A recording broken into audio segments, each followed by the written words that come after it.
लोमश जी कहते हैं, तदंतर भगवान र महेश्वर के भेजे हुए सप्तर्षिगण सहसा हिमवान के पास आए। उन्हें आया देख हिमवान के मन में बड़ी प्रसन्नता हुई और उन्होंने शीघ्र उठकर उन सबका स्वागत सत्कार किया। फिर मस्तक झुकाकर विनयपूर्वक पूछा, महर्षियों, आप लोग कैसे पधारे हैं? अपने आगमन का कारण बतलाइए। तब सप्तर्षियों ने कहा, पर्वतराज, हम लोग भगवान शिव के भेजे हुए हैं, यहाँ आप ही के पास आए हैं। आपकी कन्या को देखना ही हमारे आने का उद्देश्य है। आप शीघ्र अपनी कन्या हमें दिखाइए। बहुत अच्छा कहकर हिमवान ने पार्वती को वहां बुलाया और सप्तर्षियों से हंसते हुए कहा, यही मेरी कन्या है, किंतु इस समय मुझे आपसे एक विशेष बात कहनी है। जो तपस्वियों में सर्वश्रेष्ठ हैं, परम विरक्त हैं और कामदेव का नाश करने वाले हैं, जिन्होंने काम के शरीर को जलाकर उन्हें अनंग बना डाला है, ऐसे भगवान शंकर अब विवाह के इच्छुक कैसे हो गए? जो अधिक समीप या अधिक दूर रहने वाला हो, अपने से अत्यंत धनी अथवा सर्वथा निर्धन हो, जिसकी कोई आजीविका न हो तथा जो मूर्ख हो, ऐसे पुरुष को कन्या देना अच्छा नहीं माना गया है। जो मूर्ख, विरक्त, स्वयं ही अपने को बड़ा मानने वाला, रोगी तथा प्रमादी हो, ऐसे पुरुष को कन्या नहीं देनी चाहिए। आथ मुनिवरो, आपके साथ भली भांति विचार करके ही मुझे महादेव जी को अपनी कन्या देनी है, यही मेरा उत्तम निश्चय है। तब महर्षियों ने कहा, जिन्होंने तीव्र तपस्या की है और उस तप के द्वारा भगवान शिव की आराधना की है, उन पार्वती देवी के ऊपर आज भगवान शिव बहुत प्रसन्न हैं। पर्वतराज, तुम्हें पार्वती और भगवान शिव की महिमा का थोड़ा भी ज्ञान नहीं है। आथा तुम हमारी बात मानो, अपनी पुत्री पार्वती को परमात्मा भगवान शिव की सेवा में दे दो। पवित्रात्मा ऋषियों का यह वचन सुनकर गिरिराज हिमवान बड़ी उतावली के साथ समस्त पर्वतों से बोले, हैं मेरु, हे निषद, हे गंधमादन, हे मंदराचल और हे मैना, तुम सब लोग अपनी यथोचित सम्मति दो, जिससे वैसा ही किया जाए। तब बातचीत करने में कुशल मैना ने कहा, नाथ, इस समय आपस में विचार करने से क्या लाभ? यह कार्य तो तभी संपन्न हो गया था जब इस बड़भागिनी कन्या ने जन्म लिया था। यह देवताओं का कार्य सिद्ध करने के लिए उत्पन्न हुई है। भगवान शिव के लिए ही इसका अवतार हुआ है। आथ यह शिव को ही दी जानी चाहिए। इसने भगवान रुद्र की आराधना की है और रुद्र ने भी वरदान देकर इसका आदर किया है। महाभागा पार्वती साक्षात सती ही है। आथ यह शिव को ही ब्याही जाए। वह वैवाहिक कृत्य हमारे द्वारा भगवान शिव की पूजा में निमित्त बनेगा। मेना की यह बात सुनकर हिमवान बहुत संतुष्ट हुए। तदंतर सप्तर्षियों ने वहां से पुनः लौटकर भगवान शिव से उनकी प्रेयसी पार्वती का सब वृत्तांत इस प्रकार कहा, देवेश्वर, गिरिराज हिमवान ने अपनी कन्या आपको दे दी, इसमें संशय नहीं है। अब देवताओं को साथ ले शीघ्र ही पार्वती से विवाह करने के लिए जाइए। ऋषियों का यह वचन सुनकर परमेश्वर शिव ने कहा, विवाह कैसे होगा और कौन कौन उसमें चलेंगे, यह सब बात विस्तार पूर्वक बताओ। तब उन ऋषियों ने भगवान सदाशिव से हंसकर कहा, देव, भगवान विष्णु को बुलाना चाहिए। ये कहा, तुम शीघ्र जाकर भगवान विष्णु को बुला लाओ। उसके बाद ब्रह्मा, इंद्र तथा अन्य देवगणों को भी ले आना। लोकपावन नारद ने भगवान शिव की आज्ञा शिरोधार्य की और तुरंत वहां से भगवान विष्णु के प्रिय धाम वैकुंठ लोक में गए। वहां उन्होंने देखा भगवान विष्णु एक श्रेष्ठ सिंहासन पर विराजमान हैं। देवी लक्ष्मी उनकी सेवा कर रही हैं। भगवान के 4 भुजाएं हैं। वे सब देवताओं में श्रेष्ठ और अत्यंत तेजस्वी हैं। उनके श्रीअंगों की कांति नील कमल के समान श्याम है। कानों में बहुमूल्य रत्नजटित मनोहर कुंडल झलमला रहे हैं। मस्तक पर परम सुंदर विशाल मुकुट शोभा पा रहा है, जिसमें जड़े हुए उत्तम रत्नों की प्रभा से वे और भी प्रकाशित हो रहे हैं। गले में सुंदर वैजयंती की बनी हुई वनमाला शोभा दे रही है। इस प्रकार त्रिभुवन में एकमात्र सुंदर वे सनातन देव विष्णु वैकुंठ में विराज रहे हैं। ऋषियों में श्रेष्ठ सर्वज्ञ नारद जी ब्रह्म वीणा बजाते हुए भगवान विष्णु के समीप गए और शंकर जी का संदेश सुनाते हुए बड़े आदर से बोले, महाविष्णु शीघ्र चलिए, महादेव जी विवाह के लिए उतावले हो रहे हैं। उनकी ओर से सब कार्यों की व्यवस्था करने वाले केवल आप ही हैं। नारद जी की बात सुनकर देवाधिदेव भगवान जनार्दन नारद जी तथा पार्षदों को साथ ले वहां से चल दिए। भगवान विष्णु योगेश्वरों के भी प्रभु हैं, महान हैं तथा परमात्मा हैं। वे उस समय गरुड़ पर आरूढ़ हो श्रेष्ठ देवताओं के साथ आकाश मार्ग से भगवान शिव के समीप गए। साथ ही ब्रह्मा, इंद्र, ऋषिगण, यक्ष, गंधर्व, नाग, सिद्ध, विद्याधर, किन्नर, अप्सरागण तथा अन्य लोगों को भी शीघ्र बुलाइए। ऋषियों की यह बात सुनकर महादेव जी ने देवर्षि नारद से, योगी जन जिनके चरणारविंदों का सदा चिंतन करते हैं, वे महादेव जी भगवान विष्णु को आया देख उठकर खड़े हो गए और आनंदमग्न हो उन्हें छाती से लगा लिया। फिर भगवान हरि और हर दोनों एक ही आसन पर विराजमान हुए। दोनों ने एक दूसरे की कुशल पूछी।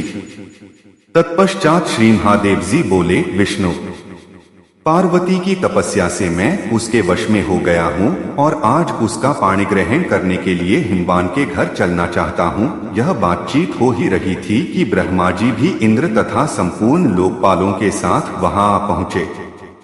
इसी प्रकार सब असुर, यक्ष, दानव, नाग, पक्षी, अप्सरा और महर्षि भी आए। सबने एकत्र होकर भगवान शिव से एक स्वर में कहा, महादेव जी अब आप हम लोगों के साथ हिमवान के घर पधारिए पधारिए। तब भगवान विष्णु ने भी इस प्रस्ताव के अनुरूप बात कही, शंभो आपको गृह्य सूत्रोक्त विधि के अनुसार ही यहाँ वैवाहिक कर्म करना चाहिए। जैसे नांदीमुख, श्राद्ध और मंडप की स्थापना आदि आवश्यक कार्य हैं, भगवान विष्णु के कथनानुसार महादेव जी ने अपने हित के लिए सब कुछ वैसा ही किया। आभ्युदयिक श्राद्ध कर्म में जिनका पूजन उचित और आवश्यक है, ऐसे ब्रह्मादि देवताओं की उन्होंने पूजा की। ब्रह्मा जी के साथ कश्यप मुनि ने नवग्रहों का पूजन किया। अत्रि, वशिष्ठ, गौतम, भागुरी, भृगु, बृहस्पति, शक्ति, जमदग्नि, पराशर, मार्कंडेय, शिलावाक, शून्यपाल, अक्षतस्त्रम, अगस्त्य, च्यवन तथा गोभिल्ये और दूसरे भी बहुत से महर्षि शिव जी के समीप आए। ब्रह्मा जी की आज्ञा से उन सबने वहां विधिपूर्वक शास्त्रोक्त रीति से शुभ कर्म संपन्न किए। चंडी देवी सब भूतों से घिरी हुई सबके आगे आगे चली। उन्होंने अपने मस्तक पर सोने का कलश ले रखा था। चंडी के पीछे भगवान शिव के गण थे और गणों के पीछे इंद्र आदि देवता, लोकपाल और ऋषि चल रहे थे। ऋषियों के पीछे भगवान विष्णु के महातेजस्वी कुमुद आदि पार्षद थे, जो भगवान के असंख्य भावों को शीघ्र ही समझ लेने वाले तथा बड़े मनोहर थे। परम पुरुषार्थ प्रदान करने वाले तथा विश्व के एकमात्र बंधु परमात्मा भगवान श्रीहरि शिव जी के साथ साथ चल रहे थे। तीनों लोकों के एकमात्र पालक भगवान विष्णु लक्ष्मी जी के साथ अपने वाहन गरुड़ जी की पीठ पर बैठे थे। बड़े बड़े मुनीश्वर अपने हाथों में सुंदर च्वर लिए हवा कर रहे थे। सर्वेश्वर श्रीहरि उन सबके साथ बड़ी शोभा पा रहे थे। इसी प्रकार ब्रह्मा जी भी चारों वेदों, छहों वेदांगों, आगमों, इतिहासों और पुराणों के साथ अपने वाहन हंस पर विराजमान थे। ब्रह्मा, विष्णु, देवेश्वर गण तथा ऋषिवृंद से घिरे हुए भगवान शिव अपने वाहन वृषभ पर आरूढ़ होकर चल रहे थे। वे संपूर्ण योगेश्वरों के लिए भी दुर्लभ तथा अगमय हैं। वेद, देवता, सिद्ध और महर्षिगण जिसे धर्म कहते हैं, उसी धर्मस्वरूप धर्मवत्सल वृषभ पर महादेव जी आरूढ़ थे। मातृकाएं उन्हें सब ओर से घेरकर अपनी मधुर वाणी द्वारा भगवान शिव के लिए मंगलाचार करती थीं। इस प्रकार भगवान महेश्वर संपूर्ण देवदानवों के साथ सब प्रकार से अलंकृत हो नारियों में श्रेष्ठ पार्वती जी का पाणी ग्रहण करने के लिए गिरिराज हिमवान के घर गए। उधर गिरिराज हिमालय भी बड़ी प्रसन्नता के साथ अपनी पुत्री के लिए उसी प्रकार सब मंगलाचार करा रहे थे। उन्होंने गर्गजी को पुरोहित बनाकर महान वैभव के द्वारा मांगलिक भूमि निर्माण कराई। विश्वकर्मा को बुलाकर उनके द्वारा बड़े आदर के साथ अत्यंत विस्तृत मंडप तैयार कराया, जो बहुत सी वेदियों के कारण अतिशय मनोहर जान पड़ता था। वह मंडप अनेक प्रकार के गुणों से तथा भांति भांति के आश्चर्यभरे दृश्यों से सुशोभित था। उसका विस्तार हजारों योजन का था। वह अपनी दिव्य निर्माण कला से देवताओं का भी मन मोहे लेता था। तदंतर इंद्र आदि सब देवता नारद जी को आगे करके हिमवान के परम अद्भुत भवन में एक साथ गए। उसे विश्वकर्मा ने विचित्र ढंग से बनाया था। वहां अनेक प्रकार की आश्चर्य भरी बातें देखने में आती थीं। वह यज्ञ मंडप अत्यंत पवित्र और उत्तम था। बहुत लोगों ने सर्वश्रेष्ठ बताकर उसकी प्रशंसा की थी। उसकी कारीगरी अद्भुत थी। वह मन और बुद्धि के लिए अतर्क्ष था। बुद्धिमान विश्वकर्मा ने इस प्रकार विचित्र यज्ञ मंडप की रचना की थी। वे संपूर्ण देवेश्वर ऋषियों के साथ उस मंडप में प्रवेश करना ही चाहते थे, तब तक हिमवान की दृष्टि उनके ऊपर पड़ी। हिमवान ने आगे बढ़कर उनका स्वागत किया और उन सबके ठहरने के लिए बड़े मनोहर गृह प्रदान किए। गंधर्व, सिद्ध, प्रमथ, यक्ष, देव, नाग तथा अप्सराएं, इनमें जो जहां सुखपूर्वक रह सके उन्हें वहीं विश्राम स्थान हिमालय ने दिया। हिमवान से सम्मानित होकर सब देवताओं ने अपने परिवार और वाहनों सहित उस मंडप में आनंद पूर्वक निवास किया। विश्वकर्मा ने उसमें बहुत विस्तृत अवकाश बना रखा था। ब्रह्मा जी के निवास के लिए अत्यंत प्रकाशमान स्थान बनाया गया था। उसी प्रकार भगवान विष्णु के लिए दूसरा भवन बना था, जो अत्यंत विचित्र और बहुत ही प्रकाशमान था। विश्वकर्मा ने उसे अपने हाथों संवारकर अत्यंत मनोहर बना रखा था। इसी प्रकार चंडी गृह भी उन्होंने बड़ा सुंदर बनाया था। उसके अतिरिक्त विश्वकर्मा ने जो एक अत्यंत विचित्र, परम मनोहर, महान, मंगलमय, श्रेष्ठ देवताओं द्वारा प्रशंसित कैलाश के समान अतिशय प्रभापूर्ण तथा अत्यंत शोभायमान भवन बना रखा था, उसी में हिमवान ने महान वैभव के साथ भगवान शिव को ठहराया। इसी समय मैना देवी अपनी सखियों तथा ऋषि मुनियों के साथ भगवान शिव की आरती उतारने के लिए आईं। उस समय जो बाजे बज रहे थे, उनके शब्द से तीनों लोग गूंज उठे। मैना ने तपस्वी शिव की अपने हाथों आरती उतारी। वे बड़ी सती साध्वी थीं। जामाता को देखकर उन्हें पार्वती की कही हुई सब बातें स्मरण हो आईं और वे विस्मय विमुक्त हो उठी। मैना मन ही मन कहने लगी, अहो, पार्वती ने पहले मेरे समीप जो कुछ कहा था उससे कहीं अधिक सौंदर्य इस समय मैं महादेव जी के अंगों में देख रही हूँ। यह सौंदर्य तो अनिर्वचनीय है। इस प्रकार विस्मय में डूबी हुई मैना देवी अपने घर में लौट आई। उस समय पार्वती स्नान करके मंगलपीठ पर बैठी थीं। ब्राह्मणों की स्त्रियों ने सब ओर से उन्हें घेरकर आरती उतारी। तदंतर गर्गाचार्य ने कहा, विद्वानों, आप लोग इसी समय पाणी ग्रहण के लिए भगवान शंकर को इस मंडप में ले आवें। इस कार्य में शीघ्रता होनी चाहिए। गर्गाचार्य का वचन सुनकर गिरिराज हिमवान के सब मंत्री भगवान शंकर के पास गए और उन्होंने 3 कलशों के जल से मांगलिक विधि के अनुसार भगवान सदाशिव को स्नान कराया तथा उनकी आरती भी उतारी। स्नान करके सुंदर वस्त्र धारण कर लेने के पश्चात शंकर जी का उन सबने पुनः पूजन किया। उसके बाद उन्हें सब प्रकार के आभूषणों से विभूषित करके हाथी की पीठ पर चढ़ाया। उस समय भगवान शिव के मस्तक पर बहुत बड़ा छत्र तना हुआ था। उस छत्र से उनकी बड़ी शोभा हो रही थी। ऊपर से चंदोबा तना था और सब ओर से उनके लिए ज्वर डुलाए जा रहे थे।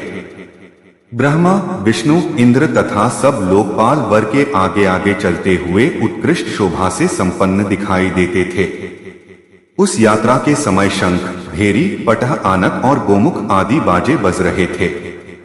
संपूर्ण गायक उत्तम मांगलिक गीत गा रहे थे। अरुंधति, अनसुया, सावित्री तथा पमातृकाओं से घिरी हुई लक्ष्मी जी भी उस शोभा यात्रा में सम्मिलित थीं। इन सबके साथ जगत के एकमात्र बंधु भगवान शिव अपने उत्तम तेज से सुशोभित हो रहे थे।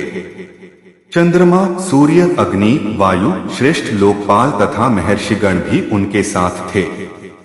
साक्षात वायुदेव पंखा कर रहे थे। चंद्रमा ने उनके सिर पर छत्र लगा रखा था।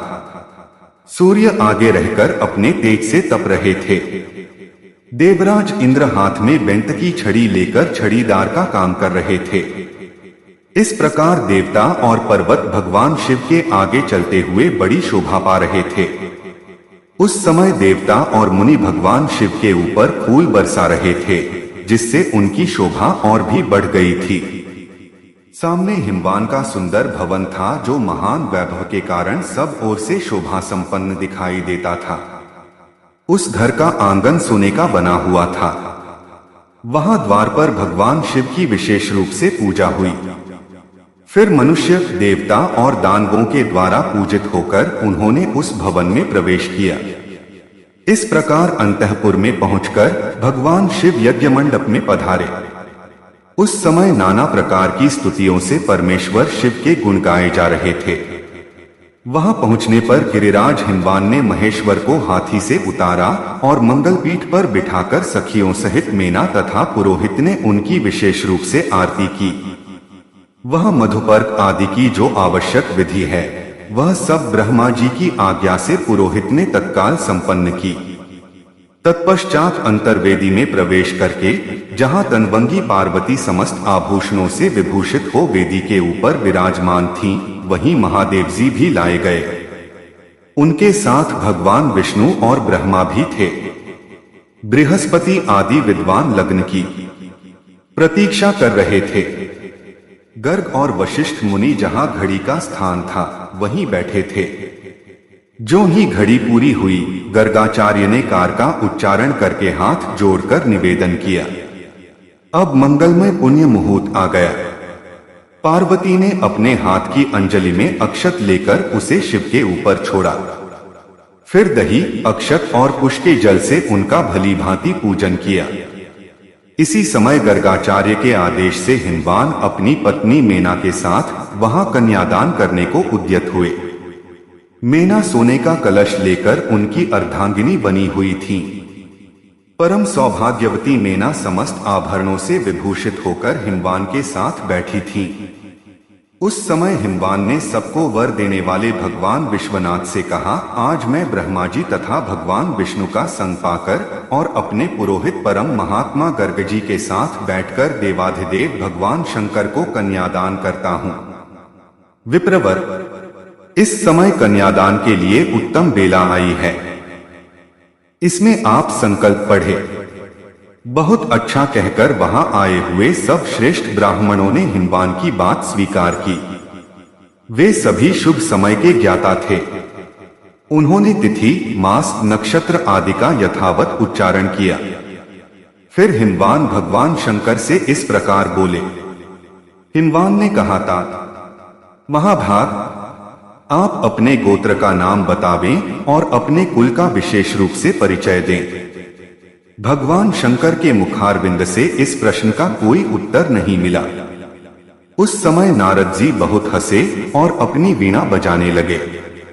यह देख बुद्धिमान हिमवान ने उन्हें मना करते हुए कहा, प्रभु, आप वीणा न बजाइए। पर्वत के ऐसा कहने पर नारद जी बोले, गिरिराज, तुमने साक्षात शिव जी से उनका गोत्र बताने के लिए कहा है, परंतु इनका गोत्र और कुल तो नाद ही है। भगवान शंकर न तो किसी कुल में उत्पन्न हुए हैं और न इनका किसी विशेष कुल से ही संबंध है। ये गोत्रों के भी परम गति हैं। महादेव जी नाद में प्रतिष्ठित हैं और नाद उनमें प्रतिष्ठित है। आठ भगवान शिव नादमय हैं और नाद से ही उपलब्ध होते हैं। परंतु यही भाव व्यक्त करने के लिए मैंने इस समय वीणा बजाई है। इनके गोत्र और कुल का नाम ब्रह्मा आदि देवता भी नहीं जानते, फिर दूसरों की तो बात ही क्या है। भगवान शिव का कोई रूप नहीं है, इसीलिए किसी कुल में उत्पन्न न होने के कारण ये अकुलीन कहलाते हैं। गिरिश्रेष्ठ, इसीलिए तुम्हारे ये जामाता गोत्ररहित हैं। राजन, मेरे बहुत कहने से क्या लाभ? इनके अंशमात्र से मोहित होकर ये ऋषि लोग भी इनके स्वरूप को यथावत रूप से नहीं जानते। यह कन्या कौन है, इस बात को अभी तुम भी ठीक ठीक नहीं जानते। शिव और पार्वती, इन दोनों से ही संपूर्ण विश्व की उत्पत्ति होती है तथा इन्हीं दोनों के आधार पर यह टिका हुआ है।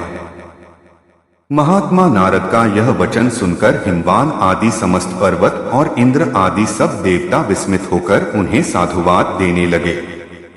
भगवान महेश्वर की गंभीरता को जानकर वहां आए हुए सब विद्वान आश्चर्यचकित हो परस्पर कहने लगे, जिनकी आज्ञा से ब्रह्मा जी के द्वारा इस संपूर्ण विशाल विश्व की सृष्टि हुई है, जिनसे अभिन्न होने के कारण यह समस्त जगत परात्पर रूप तथा आत्मबोध स्वरूप है, स्वतंत्र परमेश्वर रूप से जानने योग्य है, वे भगवान शिव ही अपने त्रिभुवन में स्वरूप से युक्त होकर सर्वत्र विराज रहे हैं।